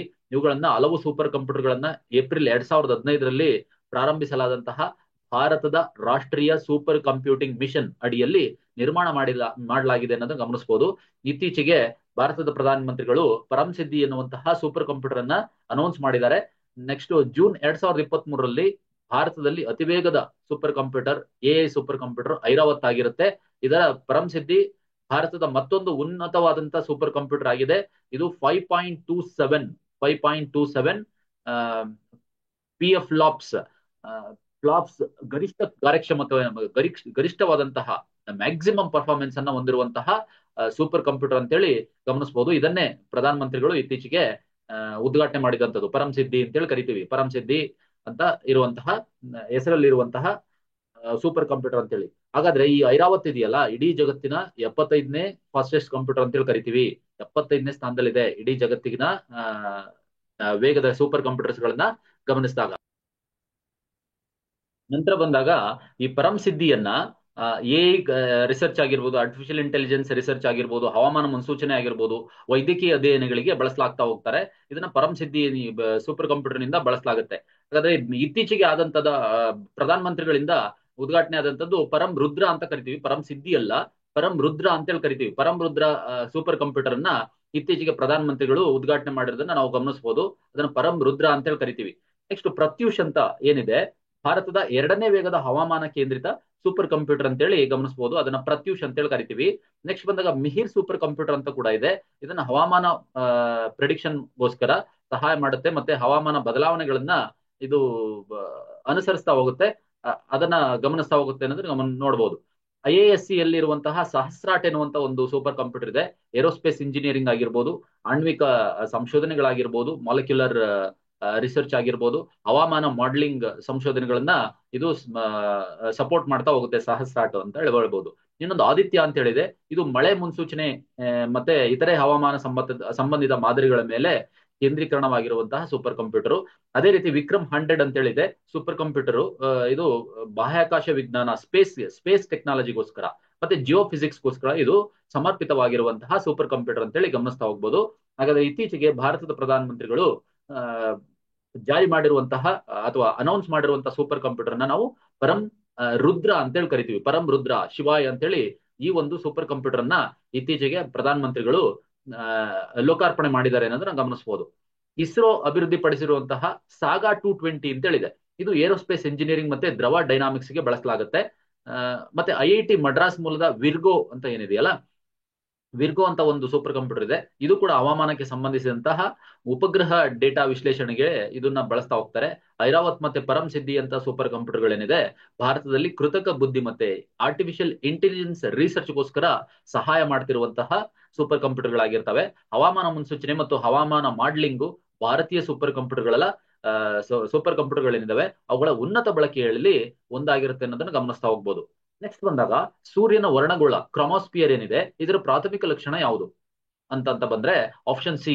ಪ್ರಾಥಮಿಕ ಅಂದ್ರೆ ಪ್ರೈಮರಿ ಫೀಚರ್ ಯಾವುದು ಅಂತಂದ್ರೆ ಸೂರ್ಯ ಗ್ರಹಣದ ಸಮಯದಲ್ಲಿ ಅದರ ಕೆಂಪು ಹೊಳಪು ಏನಿದೆ, ಈ ಕೆಂಪು ಹೊಳಪಿನಿಂದ ಏನ್ ಗೋಚರಿಸುತ್ತೆ ಅದು ಪ್ರಮುಖವಾದಂತಹ ಕ್ರೋಮೋಸ್ಪಿಯರಿನ ಫೀಚರ್ ಅಂತೇಳಿ, ಪ್ರೈಮರಿ ಫೀಚರ್ ಅಂತೇಳಿ ಗಮನಿಸಬಹುದು ನಾವು. ಈ ಕ್ರೋಮೋಸ್ಪಿಯರ್ ಫೋಟೋಸ್ಪಿಯರ್ ಏನಿದೆಯಲ್ಲ, ಈ ವರ್ಣಗೋಳ ಅಥವಾ ದ್ಯುತಿಗೋಳ ಏನಿದೆಯಲ್ಲ, ಫೋಟೋಸ್ಪಿಯರ್ ಮತ್ತೆ ಕರೋನಾದ ನಡುವೆ ಇರುವಂತ ಸೂರ್ಯನ ವಾತಾವರಣದ ತೆಳುವಾದಂತ ಪದರ ಅಂತೇಳಿ ಗಮನಿಸಬಹುದು. ತೆಳುವಾದಂತ ಪದರ, ಇದನ್ನ ನಾವು ಈ ಕ್ರೋಮೋಸ್ಪಿಯರ್ ಅಲ್ಲಿ ನಾವು ಗಮನಿಸ್ತೀವಿ. ಈ ಕ್ರೋಮೋಸ್ಪಿಯರ್ ಏನಿದೆ, ಫೋಟೋಸ್ಪಿಯರು ಮತ್ತೆ ಕೊರೋನಾ ಇದ್ರ ನಡುವೆ ಇರುವಂತಹ ಭಾಗವನ್ನ ಕ್ರೋಮೋಸ್ಪಿಯರ್ ಅಂತೇಳಿ ಗಮನಿಸ್ತೀವಿ. ಈ ಸೌರ ಜ್ವಾಲೆಗಳು ಏನು ಉತ್ಪತ್ತಿ ಆಗ್ತವೆ, ಸೌರ ಡೈನಾಮಿಕ್ಸ್ ಅನ್ನ ಅರ್ಥ ಮಾಡ್ಕೊಳ್ಳೋದಕ್ಕೋಸ್ಕರ ಕ್ರೋಮೋಸ್ಪಿಯರ್ ಅಥವಾ ವರ್ಣಗೋಳ ಪ್ರಮುಖವಾದಂತಹ ಪಾತ್ರವನ್ನ ವಹಿಸ್ತಾ ಹೋಗುತ್ತೆ. ಕ್ರೋಮೋಸ್ಪಿಯರ್ ನಲ್ಲಿ ತಾಪಮಾನ ಈ ಟೆಂಪರೇಚರ್ ಬಂದಾಗ ಕೆಳಗಿನ ಗಡಿಯಲ್ಲಿ ಅಂದ್ರೆ ಕಡಿಮೆ ರೇಂಜ್ ನಲ್ಲಿ ಬಂದಾಗ 4500 ಕೆಲ್ವಿನ್ ನಿಂದ ಮೇಲಿನ ರೇಂಜ್ ನಲ್ಲಿ 25,000 ಕೆಲ್ವಿನ್ ವರೆಗೆ ತಾಪಮಾನ ಇರುತ್ತೆ ಅನ್ನೋದನ್ನ ಗಮನಿಸಬಹುದು. ಸೂರ್ಯ ಗ್ರಹಣದ ಸಮಯದಲ್ಲಿ ಕ್ರೋಮೋಸ್ಪಿಯರ್ ಸೂರ್ಯನ ಸುತ್ತಲೂ ಗೋಚರಿಸುವಂತಹ ಕೆಂಪು ಹೊಳಪನ್ನ ಸೂಚಿಸ್ತಾ ಹೋಗುತ್ತೆ. ಈ ಕ್ರೋಮೋಸ್ಪಿಯರ್ ನಲ್ಲಿನ ಹೈಡ್ರೋಜನ್ ಆಲ್ಫಾ ಎಮಿಷನ್ ಲೈನ್ ಗಳಿಂದ ಕೆಂಪು ಹೊಳಪು ಉಂಟಾಗುತ್ತೆ ಅನ್ನೋದನ್ನ ಗಮನಿಸಬಹುದು. ಯಾವ ಕಾರಣದಿಂದ ಕೆಂಪು ಹೊಳಪು ಬರುತ್ತೆ ಅಂದ್ರೆ ಹೈಡ್ರೋಜನ್ ಆಲ್ಫಾ ಎಮಿಷನ್ ಲೈನ್ಗಳು ಅಂತೇಳಿ ಕರಿತೀವಿ. ಇದರಿಂದ ಈ UV ರೇಸ್ ಗಳಿದಾವಲ್ಲ, ನೇರಳಾತೀತ ಕಿರಣಗಳು ಮತ್ತೆ ಹೈಡ್ರೋಜನ್ ಆಲ್ಫಾ ತರಂಗಾಂತರಗಳಿದಾವಲ್ಲ, ಇವುಗಳನ್ನ ಬಳಸಿಕೊಂಡು ವರ್ಣಗೋಳವನ್ನ ವೀಕ್ಷಣೆ ಮಾಡ್ತಾ ಹೋಗ್ತಾರೆ. ನೆಕ್ಸ್ಟ್ ಬಂದಾಗ ಈ ಕೊಡೈಕೆನಲ್, ನಮ್ಮಲ್ಲಿ ಸೌರ ವೀಕ್ಷಣಾಲಯ ಎಲ್ಲಿದೆ ಅಂತಂದ್ರೆ ಕೊಡೈಕೆನಲ್ ಇದೆ. ಈ ಕೊಡೈಕೆನಲ್ ಸೌರ ವೀಕ್ಷಣಾಲಯದಿಂದ 100 ವರ್ಷಗಳ ಡೇಟಾವನ್ನ ಬಳಸಿಕೊಂಡು ಈ ವರ್ಣಗೋಳ ಏನಿದೆಯಲ್ಲ ಇದರ ತಿರುಗುವಿಕೆಯ ವೇಗವನ್ನ ಮ್ಯಾಪಿಂಗ್ ಮಾಡ್ತಾ ಹೋಗ್ತಾ ಇದ್ದಾರೆ ಇತ್ತೀಚೆಗೆ ಅನ್ನೋದನ್ನ ಗಮನಿಸಬಹುದು. ಆ ಒಂದು ಉದ್ದೇಶಕ್ಕೋಸ್ಕರ ಇದು ಸುದ್ದಿಯಲ್ಲಿತ್ತು. ಕ್ರೋಮೋಸ್ಪಿಯರ್ ಅನ್ನ ಈ ಅಧ್ಯಯನ ಮಾಡುವಂತದ್ದು ಸೌರ ಸ್ಫೋಟಗಳು ಮತ್ತು ಬಾಹ್ಯಾಕಾಶ ಹವಾಮಾನದ ಮೇಲೆ ಅವುಗಳು ಯಾವ ರೀತಿಯ ಪ್ರಭಾವವನ್ನ ಬೀರ್ತಾ ಹೋಗ್ತವೆ ಅನ್ನೋದನ್ನ ಅರ್ಥ ಮಾಡ್ಕೊಳ್ಳೋದಕ್ಕೆ ಇದು ಸಹಾಯ ಮಾಡ್ತಾ ಹೋಗುತ್ತೆ, ಕ್ರೋಮೋಸ್ಪಿಯರ್ ಅನ್ನ ಸ್ಟಡಿ ಮಾಡೋದ್ರಿಂದ. ಅದಕ್ಕೆ ಸಂಬಂಧಪಟ್ಟಂತೆ ಪರಮಾಣು ಸಮ್ಮೇಳನದ ಮೂಲಕ ಶಕ್ತಿಯನ್ನ ಉತ್ಪಾದನೆ ಮಾಡೋದಕ್ಕೆ ಸೂರ್ಯನ ಯಾವ ಪದರ ಕಾರಣ ಆಗಿದೆ ಅಂತಂದ್ರೆ ಇದಕ್ಕೆ ಆಪ್ಷನ್ ಕೋರ್ ಅಂತೇಳಿ ಕರಿತೀವಿ. ನ್ಯೂಕ್ಲಿಯರ್ ಫ್ಯೂಷನ್ ಏನಾಗುತ್ತೆ, ನ್ಯೂಕ್ಲಿಯರ್ ಫ್ಯೂಷನ್, ಇದರಿಂದ ಈ ಪರಮಾಣು ಸಮ್ಮೇಳನದಿಂದ ಶಕ್ತಿಯನ್ನ ಉತ್ಪಾದನೆ ಮಾಡ್ಬೇಕಲ್ಲ, ಸೂರ್ಯನ ಶಕ್ತಿ ಏನು ಉತ್ಪಾದನೆ ಆಗುತ್ತೆ, ಸೂರ್ಯನ ಯಾವ ಪದರದಲ್ಲಿ ಈ ಒಂದು ನ್ಯೂಕ್ಲಿಯರ್ ಫ್ಯೂಷನ್ ಸಂಭವಿಸುತ್ತೆ ಅಂತಂದ್ರೆ ಕೋರ್ ವಲಯ ಏನಿದೆ ಅದರಲ್ಲಿ ಸಂಭವಿಸುತ್ತೆ ಅನ್ನೋದನ್ನ ಗಮನಿಸಬಹುದು. ಈ ಚಿತ್ರದಲ್ಲಿ ನೋಡ್ತಾ ಹೋದಾಗ ನೋಡಿ, ಇದು ಒಳಗಡೆ ಭಾಗ ಏನಿದೆಯಲ್ಲ ಕಂಪ್ಲೀಟ್ ಆಗಿ, ಅಥವಾ ಹೊರಗಡೆ ಭಾಗದಿಂದ ನೋಡೋದಾದ್ರೆ ಕೊರೋನಾ ಅಂತೇಳಿ ಕರಿತೀವಿ. ಇದು ಕಂಪ್ಲೀಟ್ ಆಗಿ ಹೊರಗಡೆ ಭಾಗವನ್ನ ನಾವು ಕೊರೋನಾ ಅಂತೇಳಿ ಕರಿತೀವಿ. ಅದರ ನಂತರ ಬಂದಾಗ ಕ್ರೋಮೋಸ್ಪಿಯರ್ ಇರುತ್ತೆ. ಅದರ ನಂತರಕ್ಕೆ ಬಂದಾಗ ಒಳಗಿನ ಭಾಗಕ್ಕೆ ಬಂದಾಗ ಫೋಟೋಸ್ಪಿಯರ್ ಕಂಡು ಬರುತ್ತೆ. ಸನ್ ಸ್ಪಾಟ್ಸಿನ ಭಾಗದಲ್ಲಿ ನೋಡಿದಾಗ ಫೋಟೋಸ್ಪಿಯರ್ ಕಂಡು ಬರುತ್ತೆ. ನಂತರ ಸಬ್ಸರ್ಫೇಸ್ ಫ್ಲೋಸ್ ಗಳನ್ನ ನಾವು ಗಮನಿಸಬಹುದು. ಅದಾದ ನಂತರ ಇಂಟರ್ನಲ್ ಸ್ಟ್ರಕ್ಚರ್ ಬಂದಾಗ ಅಲ್ಲಿ ಕೋರ್ ವಲಯವನ್ನ ನಾವು ಗಮನಿಸಬಹುದು. ಅತ್ಯಂತ ಕೋರ್ ವಲಯ ಅಂತಂದ್ರೆ ನಡುವಿನ ಭಾಗವನ್ನ ಕೋರ್ ವಲಯ ಅಂತೇಳಿ ಗಮನಿಸಬಹುದು. ನೆಕ್ಸ್ಟ್ ಸ್ವಲ್ಪ ಹೊರಗಡೆ ಭಾಗವನ್ನ ರೇಡಿಯೇಟಿವ್ ಝೋನ್ ಅಂತೇಳಿ ಕರಿತೀವಿ. ಸ್ವಲ್ಪ ನೆಕ್ಸ್ಟ್ ಅಪ್ಪರ್ ಲೇಯರ್ ಅನ್ನ ಕನ್ವೆಕ್ಷನ್ ಝೋನ್ ಅಂತೇಳಿ ಕರಿತೀವಿ. ಅಂದ್ರೆ ಪ್ರಮುಖವಾಗಿ ಕೋರ್ ವಲಯ ಎಲ್ಲಿದೆ ಅಂತಂದ್ರೆ ಮಧ್ಯಭಾಗದ ಬಿಂದುವಿನಲ್ಲಿದೆ. ಕೊರೋನಾ ಎಲ್ಲಿದೆ ಅಂತಂದ್ರೆ ಸೂರ್ಯನ ಹೊರಭಾಗದ ವಲಯವನ್ನ ನಾವು ಕೊರೋನಾ ಅಂತೇಳಿ ಅಥವಾ ಕರೋನಾ ಅಂತೇಳಿ ಕರಿತಾ ಬರ್ತೀವಿ. ಇದು ಸೂರ್ಯನಿಗೆ ಸಂಬಂಧಪಟ್ಟಂತೆ ಈ ಒಂದು ಬ್ರೀಫ್ ಮೇಲೆ ಮೇಲ್ಭಾಗದಲ್ಲಿ ಕಂಡು ಬರುವಂತಹ ಮತ್ತೆ ಒಳಭಾಗದಲ್ಲಿ ಕಂಡು ಬರುವಂತಹ ಸೂರ್ಯನ ವಲಯಗಳು ಅಂತೇಳಿ ಕರಿತಾ ಬರ್ತೀವಿ. ಈ ಕೋರ್ ಇದೆಯಲ್ಲ, ಇದು ಸೂರ್ಯನ ಕೇಂದ್ರ ಭಾಗ. ಇದರ ತಾಪಮಾನ ಸುಮಾರು 15 ಮಿಲಿಯನ್ ಕೆಲ್ವಿನ್ ತಲುಪುತ್ತೆ ಅಂತೇಳಿ ಒಂದು ಪ್ರೆಡಿಕ್ಷನ್ ಅನ್ನ ಮಾಡ್ತಾರೆ ವಿಜ್ಞಾನಿಗಳು. ಪರಮಾಣು ಸಮ್ಮೇಳನ ಇಲ್ಲೇ ನಡೆಯುವಂತದ್ದು, ನ್ಯೂಕ್ಲಿಯರ್ ಫ್ಯೂಷನ್ ಅಲ್ಲೇ ಆಗುವಂತದ್ದು, ಇಲ್ಲಿ ಶಕ್ತಿ ಉತ್ಪಾದನೆ ಆಗುವಂತಹ ಪ್ರಮುಖವಾದಂತಹ ಜಾಗ ಅಂತೇಳಿ ಗಮನಿಸ್ತೀವಿ. ಈ ವಿಕಿರಣ ವಲಯಕ್ಕೆ ಬಂದಾಗ ರೇಡಿಯೇಟಿವ್ ಝೋನ್ ಸೆಕೆಂಡ್ ಸ್ಟೇಜ್ ಬರುತ್ತಲ್ಲ, ಅದಕ್ಕೆ ಬಂದಾಗ ಕೋರ್ ನಿಂದ ಶಕ್ತಿ ಏನಿದೆಯಲ್ಲ ವಿಕಿರಣದ ಮೂಲಕ ಈ ಪದರದ ಮೂಲಕ ಚಲಿಸ್ತಾ ಹೋಗುತ್ತೆ. ಈ ವಿಕಿರಣ ವಲಯದ ಮೂಲಕ ಚಲಿಸ್ತಾ ಹೋಗುತ್ತೆ. ಹಾದು ಹೋಗೋದಕ್ಕೆ ಲಕ್ಷಾಂತರ ವರ್ಷಗಳನ್ನು ತೆಗೆದುಕೊಳ್ಳುತ್ತೆ ಅನ್ನೋದನ್ನ ಗಮನಿಸಬಹುದು. ಅಷ್ಟು ಲಕ್ಷಾಂತರ ವರ್ಷಗಳನ್ನ ತೆಗೆದುಕೊಂಡು ಈ ಎನರ್ಜಿ ಅಲ್ಲಿಂದ ಪಾಸ್ ಆಗ್ತಾ ಹೋಗುತ್ತೆ ಅನ್ನೋದನ್ನ ಗಮನಿಸಬಹುದು. ನೆಕ್ಸ್ಟ್ ಬಂದಾಗ ಕನ್ವೆಕ್ಷನ್ ಝೋನ್ ಅಂತ ಕರಿತೀವಿ, ಸಂವಹನ ವಲಯ ಅಂತೇಳಿ ಕರಿತೀವಿ. ಇಲ್ಲಿ ಕನ್ವೆಕ್ಷನ್ ಝೋನ್ ನಲ್ಲಿ ಸ್ವಲ್ಪ ನೆಕ್ಸ್ಟ್ ಅಪ್ಪರ್ ಲೇಯರ್ಗೆ ಬಂದಾಗ ಬಿಸಿ ಪ್ಲಾಸ್ಮಾ ಚಕ್ರಗಳಲ್ಲಿ ಏರ್ತಾ ಹೋಗುತ್ತೆ ಮತ್ತೆ ತಂಪಾಗುತ್ತೆ ಅನ್ನೋದನ್ನ ಗಮನಿಸಬಹುದು. ಸಂವಹನದ ಮೂಲಕ ಈ ಶಕ್ತಿಯನ್ನ ಹೊರಗಡೆ ಚಲಿಸೋದಕ್ಕೆ ಇದು ಈ ಒಂದು ವಲಯದಲ್ಲಿ ನಾವು ಕನ್ವೆಕ್ಷನ್ ಝೋನ್ ನಲ್ಲಿ ಸಹಾಯ ಆಗುತ್ತೆ ಅನ್ನೋದನ್ನ ಗಮನಿಸಬಹುದು. ನೆಕ್ಸ್ಟ್ ಬಂದಾಗ ಫೋಟೋಸ್ಪಿಯರ್, ಇದು ನಾವು ಭೂಮಿಯಿಂದ ನೋಡುವಂತ ಸೂರ್ಯನ ಗೋಚರ ಮೇಲ್ಮೈ. ಇದು ಮೇಲ್ಮೈ ಏನ್ ಕಾಣುತ್ತಲ್ಲ ಇದು ಫೋಟೋಸ್ಪಿಯರ್. ತಾಪಮಾನ ಸುಮಾರು 5500 ಕೆಲ್ವಿನ್ ವರೆಗೆ ಇರುತ್ತೆ. ಸೂರ್ಯನ ಕಲೆಗಳನ್ನ ಸಹ ಇದು ಹೊಂದಿರೋದನ್ನ ಗಮನಿಸಬಹುದು. ಸನ್ ಸ್ಪಾಟ್ಸ್ ಗಳನ್ನ ನಾವು ಈಸಿಯಾಗಿ ಗಮನಿಸಬಹುದು ಈ ಫೋಟೋಸ್ಪಿಯರ್ ಭಾಗದಲ್ಲಿ. ಕ್ರೋಮೋಸ್ಪಿಯರ್ ಅಂತ ಬಂದಾಗ ಈ ಕೆಂಪು ಪದರ ಇದೆಯಲ್ಲ, ರೆಡ್ ಝೋನ್ ಇದೆಯಲ್ಲ, ರೆಡಿಶ್ ಲೇಯರ್, ಇದರ ಈ ದ್ಯುತಿಗೋಳಕ್ಕಿಂತ ಅಥವಾ ಫೋಟೋಸ್ಪಿಯರ್ ಏನಿದೆಯಲ್ಲ ಒಳಗಡೆ ಭಾಗಕ್ಕಿಂತ ಸ್ವಲ್ಪ ಮೇಲಿರುತ್ತೆ. ಒಳಗಡೆ ಭಾಗಕ್ಕಿಂತ ಮೇಲಿರುತ್ತೆ. ಫೋಟೋಸ್ಪಿಯರಿನ ಹೊರಭಾಗ ಇದು ಮೇಲಿರುತ್ತೆ. ಇದು ಸೂರ್ಯಗ್ರಹಣದ ಸಮಯದಲ್ಲಿ ಗೋಚರಿಸ್ತಾ ಹೋಗುತ್ತೆ. ಇದು ಸ್ಪಿಕ್ಯೂಲ್ಗಳಂತಹ ಕ್ರಿಯಾತ್ಮಕ ಚಟುವಟಿಕೆಗಳನ್ನ ತೋರಿಸ್ತಾ ಹೋಗುತ್ತೆ ಅನ್ನೋದನ್ನ ಗಮನಿಸಬಹುದು. ಪರಿವರ್ತನೆಯ ಪ್ರದೇಶ ಅಂತ ಬಂದಾಗ ಟ್ರಾನ್ಸಿಷನ್ ರೀಜನ್ ಬಂದಾಗ ಇಲ್ಲಿ ತಾಪಮಾನ 25,000 ಕೆಲ್ವಿನ್ ನಿಂದ 1 ಮಿಲಿಯನ್ ಕೆಲ್ವಿನ್ ವರೆಗೆ ವೇಗವಾಗಿ ಏರುವಂತಹ ತೆಳುವಾದ ಪದರ ಅಂತೇಳಿ ಗಮನಿಸಬಹುದು. ಇಲ್ಲಿ ಅಯನೈಸ್ಡ್ ಅನಿಲಗಳು, ಅಯಾನೀಕೃತ ಅನಿಲಗಳನ್ನ ನಾವು ಅನಿಲಗಳೇನಿದಾವೆ ಪ್ಲಾಸ್ಮಾವನ್ನ ರೂಪಿಸ್ತಾ ಹೋಗ್ತವೆ. ಈ ಭಾಗದಲ್ಲಿ ಅಯಾನೀಕೃತ ಅನಿಲಗಳೇನಿದಾವೆ ಇವುಗಳು ಪ್ಲಾಸ್ಮಾವನ್ನು ರೂಪಿಸ್ತಾ ಹೋಗ್ತವೆ. ಈ ಒಂದು ಪರಿವರ್ತನೆ ಪ್ರದೇಶ ಅಂತ ಹೇಳಿ ಕರಿತೀವಿ ಟ್ರಾನ್ಸಿಷನ್ ರೀಜನ್ ನಲ್ಲಿ ಅಂತೇಳಿ ಗಮನಿಸಬಹುದು. ನೆಕ್ಸ್ಟ್ ಈ ಕೊರೋನಾಗ್ ಬಂದ್ರೆ ಸೂರ್ಯನ ಕಂಪ್ಲೀಟ್ ಹೊರಗಿನ ಪದರ. ಇದು ಲಕ್ಷಾಂತರ ಕಿಲೋಮೀಟರ್ಗಳಷ್ಟು ಬಾಹ್ಯಾಕಾಶಕ್ಕೆ ಇದು ಎಮಿಟ್ ಆಗ್ತಾ ಹೋಗುತ್ತೆ. ಈ ಒಂದು ಹೀಟ್ ಅನ್ನ ಬಾಹ್ಯಾಕಾಶಕ್ಕೆ ಆಕಾಶಕ್ಕೆ ವಿಸ್ತರಣೆ ಮಾಡ್ತಾ ಹೋಗುತ್ತೆ. ತಾಪಮಾನ ಹೆಚ್ಚು ಕಡಿಮೆ 3 ಮಿಲಿಯನ್ ಕೆಲ್ವಿನ್ ವರೆಗೆ ಇರುತ್ತೆ. ಆ ಒಂದು ಟೆಂಪರೇಚರ್ ಅನ್ನ ಎಕ್ಸ್ಟೆಂಡ್ ಮಾಡ್ತಾ ಹೋಗುತ್ತೆ ಅನ್ನೋದನ್ನ ಗಮನಿಸಬಹುದು. ಈ ಎನರ್ಜಿ ಪ್ರೊಡಕ್ಷನ್ ಬಂದಾಗ, ಶಕ್ತಿ ಉತ್ಪಾದನೆಗೆ ಬಂದಾಗ ಸೂರ್ಯನ ಶಕ್ತಿ ಕೋರ್ನಲ್ಲಿ ಉತ್ಪತ್ತಿ ಆಗುತ್ತೆ. ಕೋರ್ನಲ್ಲಿ ಉತ್ಪತ್ತಿ ಆಗ್ತಾ ಹೋಗುತ್ತೆ. ಅಲ್ಲಿ ಹೈಡ್ರೋಜನ್ ಪ್ರಮಾಣಗಳು ಹೀಲಿಯಂ ಅನ್ನ ರೂಪಿಸ್ತಾ ಹೋಗ್ತವೆ. ಅದನ್ನ ನಾವೇನಂತ ಕರಿತೀವಿ, ನ್ಯೂಕ್ಲಿಯರ್ ಫ್ಯೂಷನ್ ಅಂತ ಹೇಳಿ ಕರಿತೀವಿ. ಇಲ್ಲಿ ಅಪಾರವಾದಂತಹ ಶಕ್ತಿ ಬಿಡುಗಡೆ ಆಗುವಂತಹ ಜಾಗ ಅಂತ ಹೇಳಿ ಗಮನಿಸಬಹುದು. ನೆಕ್ಸ್ಟ್ ಸೋಲಾರ್ ವಿಂಡ್ ಗೆ ಸಂಬಂಧಪಟ್ಟಂತೆ ಕರೋನಾ ಸೌರ ಮಾರುತ ಏನಿದೆಯಲ್ಲ ಇದನ್ನ ಬಿಡುಗಡೆ ಮಾಡ್ತಾ ಹೋಗುತ್ತೆ. ಸೌರ ಮಾರುತವನ್ನ, ಸೋಲಾರ್ ವಿಂಡ್ ಅನ್ನ ಬಿಡುಗಡೆ ಮಾಡ್ತಾ ಹೋಗುತ್ತೆ, ರಿಲೀಸ್ ಮಾಡ್ತಾ ಹೋಗುತ್ತೆ, ಸ್ಪ್ರೆಡ್ ಆಗ್ತಾ ಹೋಗುತ್ತೆ. ಇದು ಸೌರವ್ಯೂಹದಂತಹ ಚಾರ್ಜ್ಡ್ ಕಣಗಳನ್ನ ಹರಡ್ತಾ ಹೋಗುತ್ತೆ ಇಡೀ ಆಕಾಶಕ್ಕೆ, ಸ್ಪೇಸ್ಗೆ ಅನ್ನೋದನ್ನ ಗಮನಿಸ್ತಾ ಹೋಗ್ಬೋದು. ಇಷ್ಟು ಸ್ನೇಹಿತರೆ ಇವತ್ತಿನ ಕರೆಂಟ್ ಅಫೇರ್ಸ್ ಆಗಿತ್ತು. ಎಲ್ರಿಗೂ ಧನ್ಯವಾದಗಳು. ಕೆಳಗಡೆ ಡಿಸ್ಕ್ರಿಪ್ಷನ್ ಬಾಕ್ಸ್ ನಲ್ಲಿ ನಮ್ಮ ಟೆಲಿಗ್ರಾಮ್ ಗ್ರೂಪಿನ ಲಿಂಕ್ ಅನ್ನು ಕೊಡಲಾಗಿದೆ. ಜಾಯಿನ್ ಆಗೋದ್ರ ಮೂಲಕ ಎಲ್ಲ ಅಪ್ಡೇಟ್ಸ್ ಗಳನ್ನ ಪಡ್ಕೊಳ್ಬಹುದು. ಇದು ನಾನು ಬರೆದಿರುವಂತಹ ಎಕನಾಮಿಕ್ ಸರ್ವೆ ಬುಕ್ ನಿಮ್ಮ ಹತ್ತಿರದ ಬುಕ್ ಸ್ಟೋರ್ಸ್ ಗಳಲ್ಲಿ ಪಡ್ಕೊಳ್ಬಹುದು. ಅದಕ್ಕಿಂತ ಮುಂಚೆ ಯಾವ ಬುಕ್ ಸ್ಟೋರ್ಸ್ ನಲ್ಲಿ ಲಭ್ಯ ಇದೆ ಅನ್ನೋದನ್ನ ಕನ್ಫರ್ಮ್ ಮಾಡ್ಕೊಂಡು ನಂತರ ನೀವು ಪರ್ಚೇಸ್ ಮಾಡಿದ್ರೆ ಅನುಕೂಲ ಆಗುತ್ತೆ. ಎಲ್ಲ ಎಕ್ಸಾಮ್ಸ್ ಗಳಿಗೆ ಕರ್ನಾಟಕ ಎಕನಾಮಿಕ್ ಸರ್ವೆ ತುಂಬಾ ಸಹಾಯ ಆಗೋದ್ರಿಂದ, ಬಹಳ ಇಂಪಾರ್ಟೆಂಟ್ ಆಗಿರೋದ್ರಿಂದ ನಿಮಗೆ ಓದೋದಕ್ಕೆ ಸಹಾಯ ಆಗುತ್ತೆ. ಎಲ್ರಿಗೂ ಧನ್ಯವಾದಗಳು. ನೆಕ್ಸ್ಟ್ ಸೆಷನ್ ನಲ್ಲಿ ಸಿಗೋಣ.